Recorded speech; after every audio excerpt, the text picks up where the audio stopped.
Welcome to The Free Will Show, a podcast that provides a beginner-friendly introduction to free will while also exploring cutting-edge developments on the topic. I'm Taylor Sear. And I'm Matt Flummer. In this episode, we talk with Katrina Sifferd about the rehabilitation of criminal offenders and the effects that environments can have on criminal behavior and rehabilitation. Thanks for listening.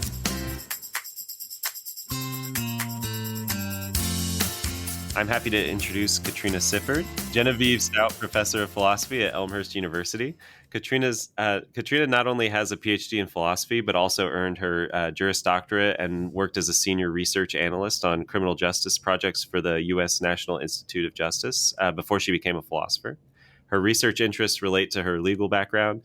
She's published many articles on the topics of responsibility, criminal law, punishment, and neuroethics or neurolaw, including a recent paper in the journal Criminal Law and Philosophy titled How Does Structural Injustice Impact Criminal Responsibility? And we'll talk about that paper a little bit later in the episode. Our focus today, though, will be on the topic of rehabilitation, and we're excited to have Katrina tell us more about rehabilitation. Thanks, and welcome to the show, Katrina. Can you start by telling us a bit about yourself, your work, and how you came to be interested in working on issues related to moral responsibility and the law? Sure. Thank you so much for having me. Thanks. I started out with an undergraduate degree in psychology, actually, and then went straight from there to law school. My favorite class at law school was jurisprudence, which was taught by a professor that had a PhD in philosophy and a JD. So I was always sort of interested in a philosophical approach to the law, which is why I ended up doing like research work when I got out of law school instead of practicing. Mm-hmm. I worked, as you said, on projects for the National Institute of Justice. And one of my projects was to cull through the Illinois Criminal Code and to look at the purposes of punishment that were stated there and to see if they kind of represented practice at 26th in California, which is our big primary criminal courthouse in Cook County. And what I found was sort of a mess, as you might have expected. There's lots of provisions that contradict other provisions in the penal code, and the way in which the purposes of punishment were listed were the language was very strange. So I wrote a white paper on this, and then they tied that into some of the work that was going on with other states, basically revamping their purposes of punishment. And that's where I started thinking really philosophically about punishment and criminal responsibility. I wrote a bunch of white papers from there about who should be held fully responsible and who shouldn't, and what sort of punishment packages I thought were appropriate. A lot of what I did was actually censored. So when I was working for the government, everything that I produced had to be palatable to all of the people that sat on the local Illinois board that I was working within, the Illinois Criminal Justice Information Authority, and to people at the NIJ. So half of the things I said were edited out, and eventually I thought, this is not working. I can't say what I think is the case. So I decided instead of having people actually read what I wrote, I would write whatever I wanted and have almost no one read what I wrote by going into academia. And that's when I went to King's College London to work with David Papineau, who did lots of very specific stuff in mind, but I did kind of philosophy of mind and criminal law with him. Did my PhD pretty quickly there because in that system, you can move through the system pretty quickly. Right.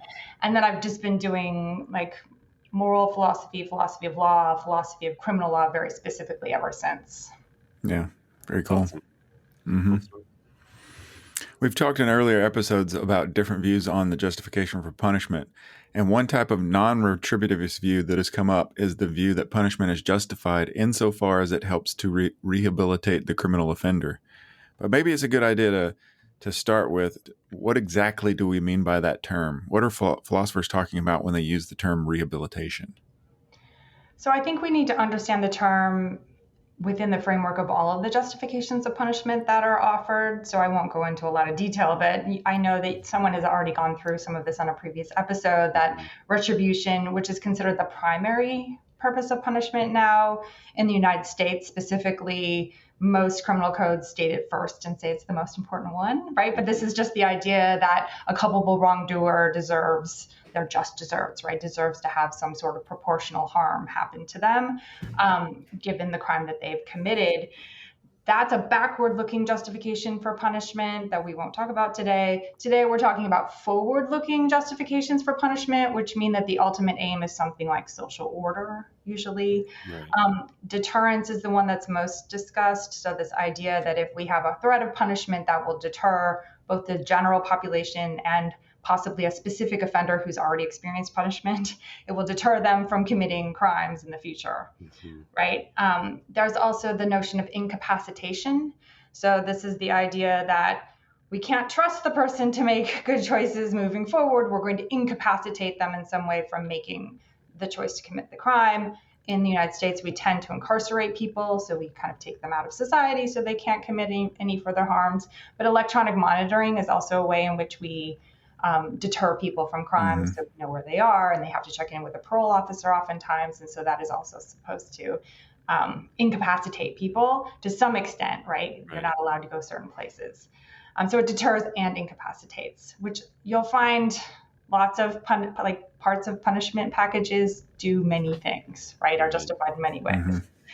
Rehabilitation is, again, a forward-looking justification, right, for punishment. It's a really interesting one in that it's meant to be therapeutic, right? So while retribution, interestingly, depends upon full moral agency, or at least some minimal standard of moral agency, right? For someone to be responsible and deserving, they have to be kind of culpable in this way.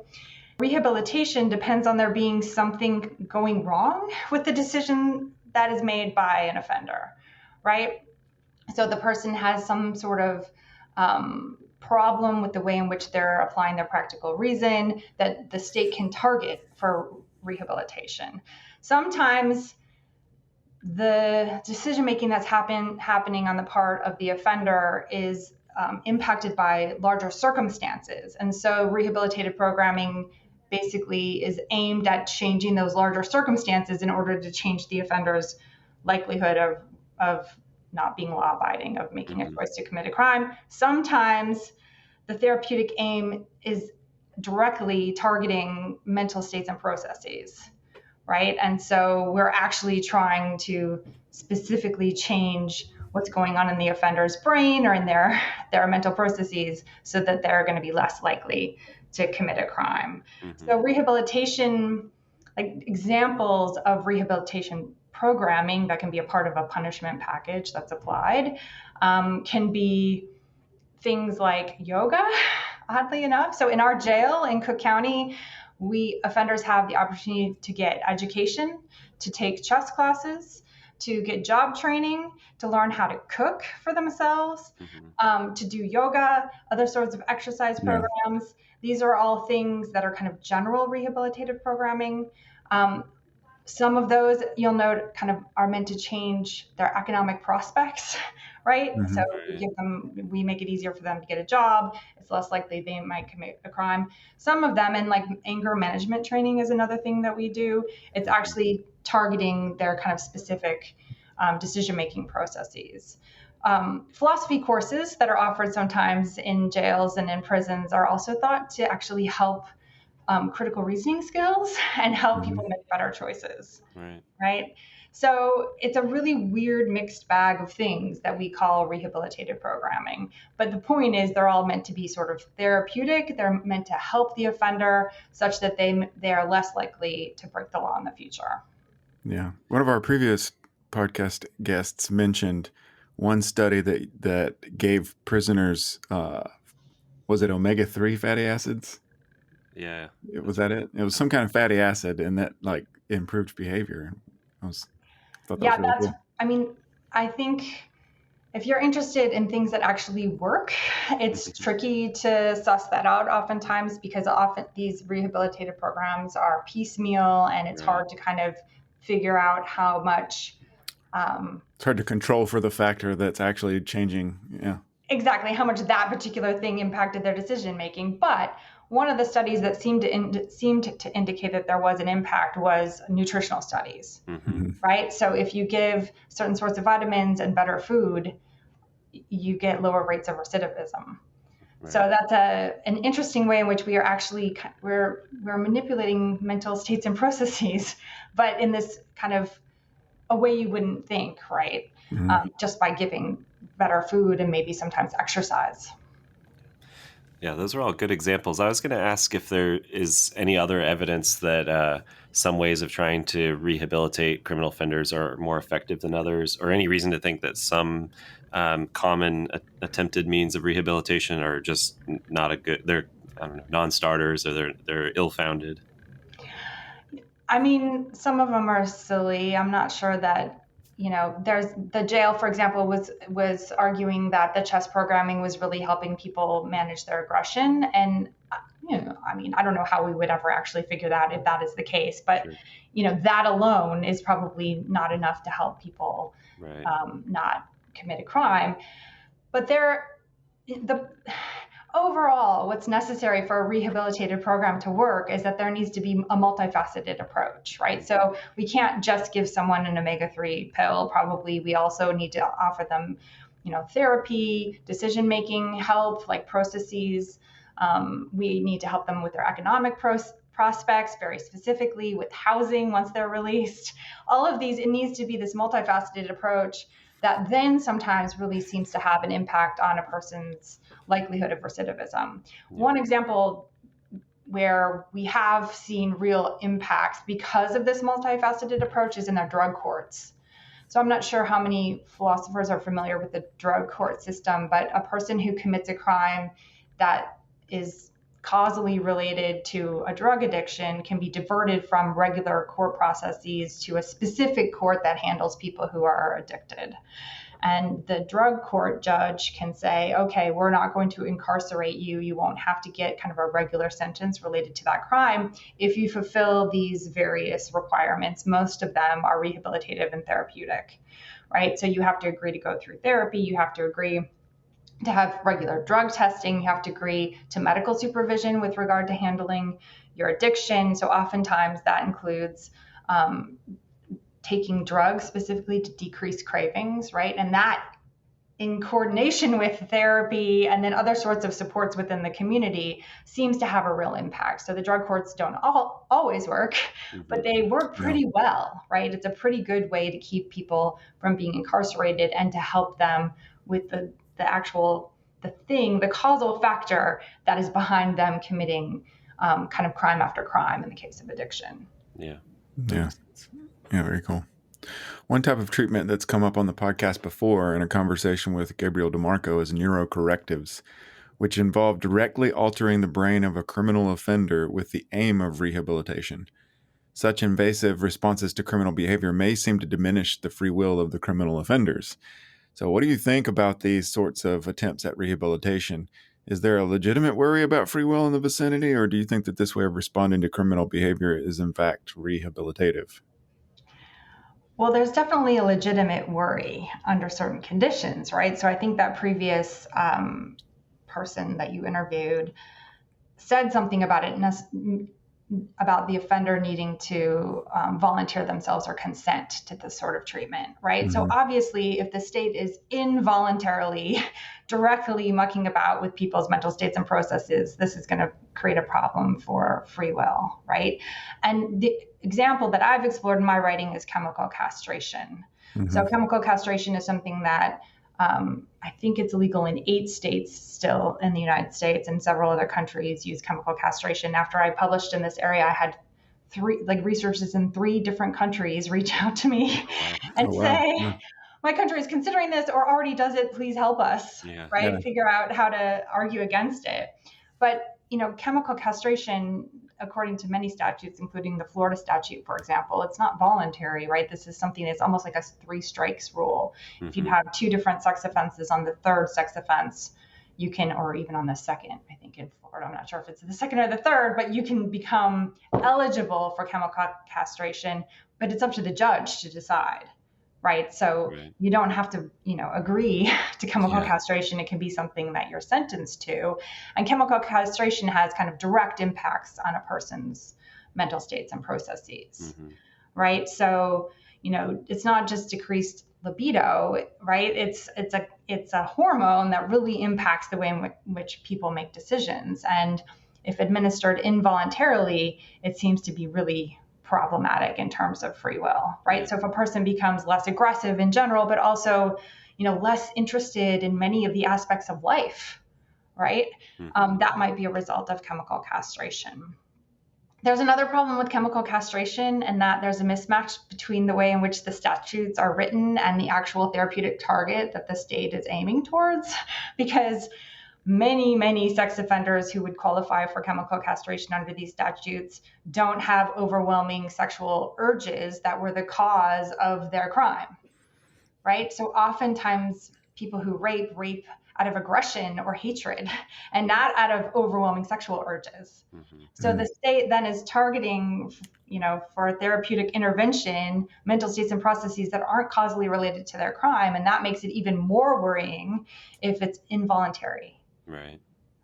Then that's very problematic. There's no real difference then between the state doing that and the state just looking at the offender population and saying, you look like you have a problem.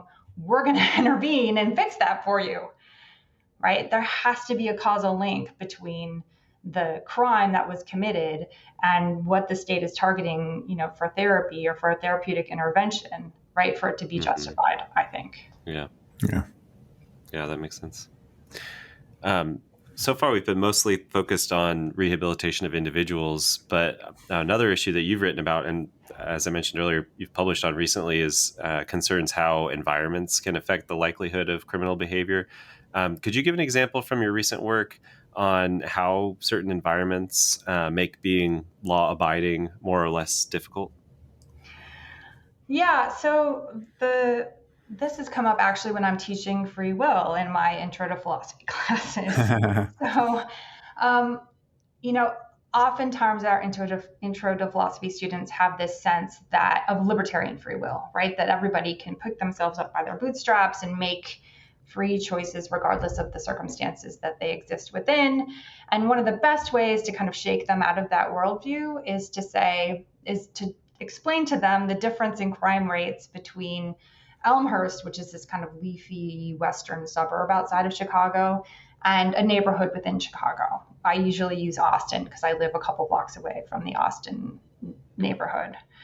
And I say, I think I have the statistics written here, right? In 2018 and 2019, there were no murders in Elmhurst and 18 sexual assaults across the 2 years. But in Austin, in the same 2-year period, there were 80 murders and 170 criminal assaults. Wow.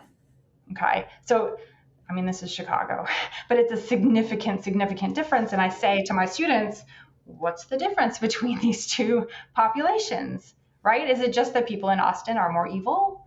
They just like to commit crimes more? That's their will? They're freely willing to commit crimes, and people in Elmhurst are not. There's some complications here, right? Because the crimes are committed in the neighborhoods and not necessarily by the people within the neighborhoods, but the population, the demographic split pretty much works. And I have a couple students who say, yeah, they're just more evil, which is really worrying. And it's good to identify those students early on, right? Because of course, the unspoken factor here is Elmhurst is overwhelmingly white and economically privileged, and Austin is overwhelmingly Black and economically disadvantaged, right? And so some of the students don't want to face those differences, but really, what are the factors that are making the difference? The factors are the disadvantages, right? The structural injustice that's happening, the marginalization that's happening in Austin. And the way that I tried to kind of get at this is to say that, I'm a reasons responsive theorist. So I'm a compatibilist that thinks that a person has to be reasons responsive in order to be fully responsible. And I think that the way in which reasons are often made salient to us is through a moral audience. So it's kind of scaffolded into the community. So our community reinforces the sorts of norms that we're meant to follow, including legal norms. And that's just not happening to the same extent in the Austin neighborhood, right? So not only is it much harder to not commit crimes because of the economic disadvantage and racism directly, but there's also this kind of indirect problem where the social norms that are reinforced within the Austin neighborhood are often ones associated with their community, which is many times a gang community, right? So they have a whole different structure of norms and laws and loyalties that apply, and they enforce people breaking the law. Instead of in Elmhurst, where my students are primarily subject to kind of a moral audience that would look poorly on them if they commit a crime, right?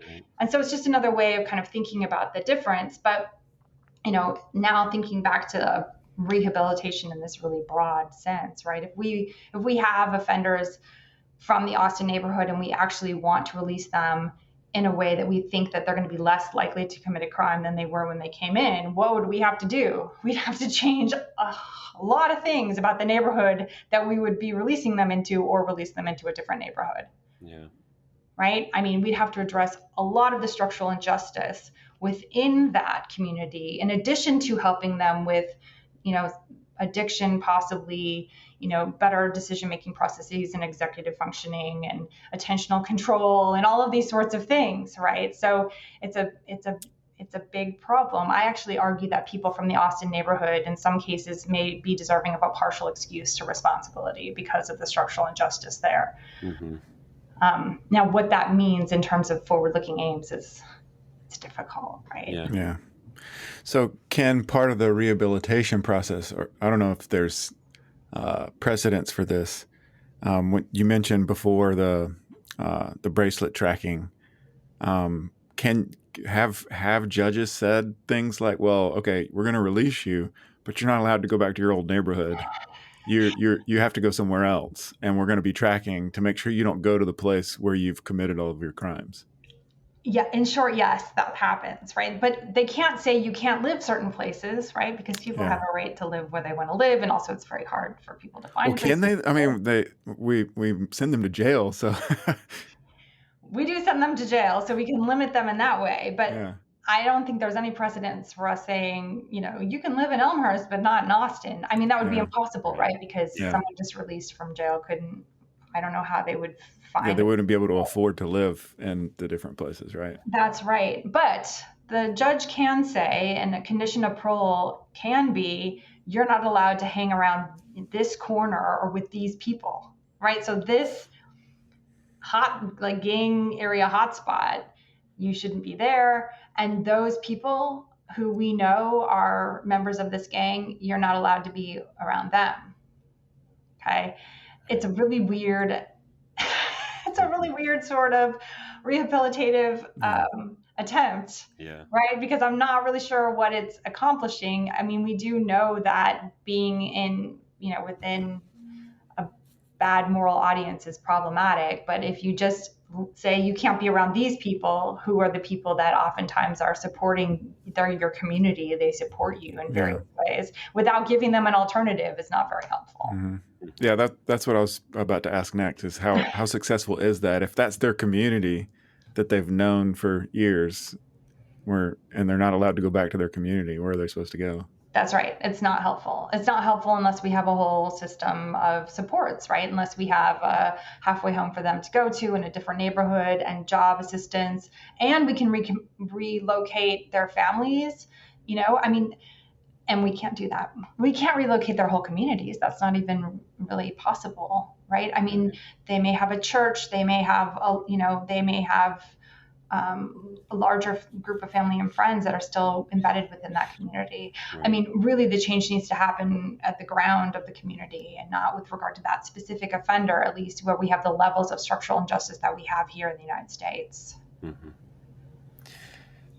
That made me think too, it's interesting, we were talking about rehabilitation and focused on the issue of helping criminal offenders become, in a sense, more reasons responsive by affecting their moral audience. But as you mentioned, you might see the lack of reasons responsiveness as grounds for at least a partial excuse or exemption. That could tie in with other justifications for punishment. If you think, retribution's the main grounds for punishment, there too, there might be less punishment deserved. And so we'll have to focus on issues of reasons responsiveness, even thinking of other justifications for punishment, maybe. No, I totally agree. I mean, in the piece that I wrote, I actually argue I'm a I'm a fuzzy, multi-factored justificator, a person who offers justifications for punishment. So I believe that retribution provides, gives us permission essentially to punish. And then we need to look at all these other forward-looking factors. Right. But I think people are less responsible from a retributive perspective due to marginalization and structural injustice. In the same way that I think that juveniles are less responsible, right? This is another group we haven't talked about yet that we target primarily for rehabilitation when we're punishing them, right, as the guiding factor in their punishment package. Because we know that they are less responsible in certain ways, right? They're less culpable, they're less reasons responsive. And not only that, but they're in a developmental window where we can hopefully influence the way in which their reasons responsiveness develops. So if we get them out of that community and then start helping them with various supports, oftentimes we can reduce recidivism in the long run with regard to this person. Right? Yeah. You've also written about how the state can attempt to manipulate criminal offenders or merely potential offenders by manipulating their environment. And we've kind of talked a lot about environment and how that plays into it. So can we talk a little bit more, compare and contrast what's going on in the case, in such a case of more traditional forms of rehabilitation? Yeah. So the paper that I'm working on right now talks about something we touched upon earlier, which is specifically with regard to sex offenders and oftentimes offenders in domestic violence cases, that the court issues some sort of order of protection or conditions of parole that mean that they are meant to avoid a particular target, right? A person or a space. And that sort of what I'm going to argue, if I ever get around to writing the whole paper, I have a few weeks still. What I'm going to argue is that sort of mode of rehabilitation just really doesn't make that much sense, right? We need to think about if rehabilitation is meant to be more holistically therapeutic, right?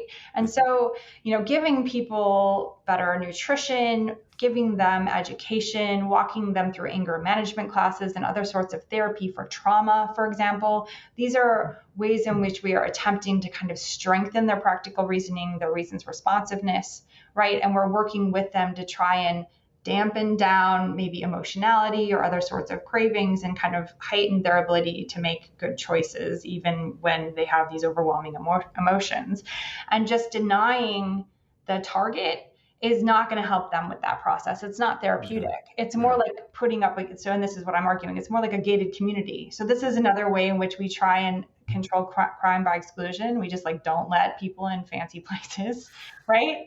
So we have gated communities in America that is specifically meant to keep crime out, right? And again, I really find those sorts of attempts to control crime by exclusion problematic. The state should be working to try and give people, from David Brink's perspective, a fair opportunity to be law-abiding. And not just sort of managing us in this very paternalistic way by limiting our access to certain areas or limiting our access to certain people. A couple of the things that I think might actually be interesting is in the UK, they play funky music in the underground, or they have really terrible lights that shine on places where juveniles tend to linger and sometimes get into trouble. So it just makes them look ugly, or they don't like the classical music that's playing. Those sorts of nudges, right, seem okay, right? Nudging people toward being law-abiding is something, that's the same as seatbelts and speed limits and those sorts of things. As public policy goes, that seems okay, right? But if it's part of a punishment package, right, it should be recognizing the person as a reasoner or a person who needs help with their reasoning, and it should be therapeutically targeted at helping that, right? Not just kind of limiting their access. And I actually think, and that ties to incapacitation, right? I actually think incapacitation alone is problematic as a justification for punishment by itself, right? Because just throwing someone in a box for 25 years is not recognizing them as a reasoner, and it's not helping them develop to be someone who's going to be law abiding. And almost everybody gets out of prison eventually. So I wrote in some piece ages ago that actually, if you look at, the reason why incarceration has a criminogenic effect is because we're not recognizing that practical reason it's a muscle you have to exercise, right? And developing virtue and being law abiding is something that you have to practice, and you have to practice in complex environments, and taking away any decision making, abilities of people when we incarcerate them. It's no surprise that when they get out of prison, they're at a loss, right? They have a hard time making decisions. We haven't helped them learn how to make hard choices to be law abiding. We've undermined their ability to do that by putting them in prison and taking away any meaningful choice making from them. That's interesting. That reminds me of some of the literature on self-control references self-control as like a muscle that you have to work out. I believe that 100%, right? So I think that, Aristotle was right in this way, that developing virtue takes habit, right? And not only that, but we have to practice across environments. So again, denying someone access to a certain environment or putting someone in this absolutely kind of flat environment, not enriched environment in any way, is going to undermine them with regard to reasoning, generally speaking.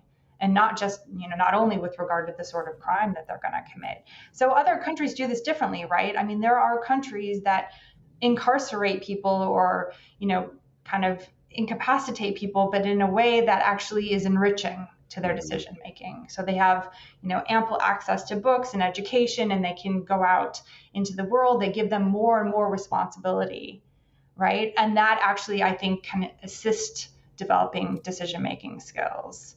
I think this is so Tom Dart is the sheriff of our jail. And I think with all those programs with yoga, and for a while he had inmates that were taking down dilapidated old houses in Cook County, learning how to remove them from the property, basically. Yeah. He was actually, he has this in the back of his mind. He's not really a philosopher, but I think he has this in the back of his mind that what he's trying to do is providing a more enriching environment for the jail inmates. Right.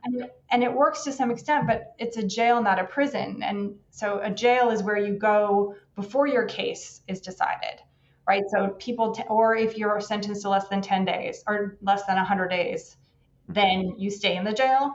Otherwise, any long-term sentence, you go to a prison. And we do not have these sorts of programming in prisons. Prisons are really, I take my students to them. They're really difficult places to be. They're not only dangerous, but again, they're just essentially boring. Yeah. Yeah, it seems like you're embedded in some of these environments, and it also seems like maybe there's a marketing problem. So if you talk to the average person on the street and you tell them, oh, they're doing yoga in the jail, they're going to be like, well, how is that punishment? So how do you frame this in a way that can convince the average person that this is the right thing to do? Yeah, I mean, it's difficult because I'm not a non-retributivist. I understand that there's an instinct that people think that people deserve some harsh treatment if they've done something really terrible. But I think the way to convince people that what we're doing now isn't the right thing to do is to talk both about the expense of what we're doing and how it's not succeeding, right? And that we are creating criminals that are much more dangerous than they were when they went in, right? So putting someone in a box in the way that we do is outrageously expensive. It's more expensive the way we do it because of our high security systems than it is in places like Norway, where they have a more enriching environment oftentimes, right? And putting so many people in prison instead of monitoring them with ankle bracelets and other sorts of ways is outrageously expensive. And on top of that, our return for investment is people who are hobbled as decision makers, people who are more likely to commit crimes, right? So you can say, yeah, this person might deserve to have some sort of harsh treatment in response to the thing that they did, assuming, again, that they don't deserve even an excuse. Maybe they deserve a partial excuse or even a full excuse, depending on where they came from. But, assuming that they don't deserve a full excuse, how do we visit that harsh treatment on them? And can we apply, can we deny them certain liberties while still trying to support them as decision makers and as persons who we want to be reasons responsive once they're released? Right. Yeah, that makes sense. Yeah, very cool. This has been fascinating. Thanks so much for talking through all this with us, Katrina. Where can listeners go to follow what you're working on? So I have a website, pleaseandexcuses.net. I know it's a good name. It needs to be updated, but you'll find most of my recent work there and links. I also have a Fill Papers page, and people can always email me directly if they want papers. I had someone email me this week and say, I don't know if you do this. And I'm thinking, who doesn't want other people to read their work? Yeah. I'm happy to send any paper to anybody who wants it. So listeners can just reach out directly too. Very cool. Thanks. Yeah, thanks again. Thank you so much. You're welcome. In the next episode, we'll talk about the issue of overpunishment, and our guest will be Sauce Malansky, professor of philosophy at the University of Haifa, Israel.